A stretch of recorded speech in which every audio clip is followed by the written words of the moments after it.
أيام زمان كانت أصعب بكتير من دلوقتي.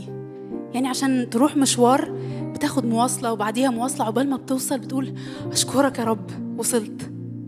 علشان تكلم حد في التليفون أحيانا كنا بننزل عند البقال عشان نكلم بعض، حتى مكالمة التليفون كانت بتكلفنا نزولة.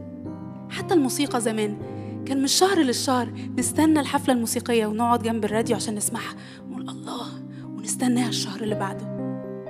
ورغم ان الايام الصعبة دي كانت حاجة جديدة علينا، الا ان احنا كنا بنشكر اكتر بكتير من دلوقتي. ما كناش بناخد الحاجات مسلم بيها. ورغم ان حياتنا دلوقتي بقت اسهل بكتير، انما كلمة الشكر بقت اصعب.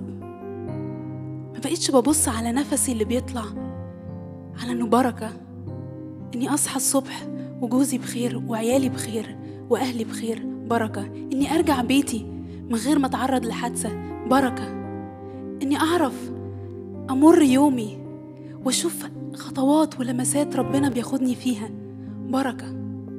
انا نفسي ارجع، ونفسي ارجع معاكم زي داود، مع انه كان رجل حرب والدنيا ما كانتش سهلة، لكن جه وكان يقعد عند رجلين ربنا ويقول له انت رعية فلا يعوزني شيء، في مراع خضر يربضني، إلى مياه الراحة يوردني، يرد نفسي، يهديني إلى سبل البر من أجل اسمه. أيضا إذا سرت في وادي ظل الموت، حتى إن سرت في وادي ظل الموت يا رب لا أخاف شرا لأنك أنت معي، ولا نفس من حياتي هاخده مسلم بيه. وهرجع أرفع قلبي بالشكر ليك على يومي اللي بيمر وعلى الخير اللي في حياتي، الخير والرحمة اللي بيتبعانني كل أيام حياتي. أسكن في بيتك وأخبر بهما إلى مدى الأيام.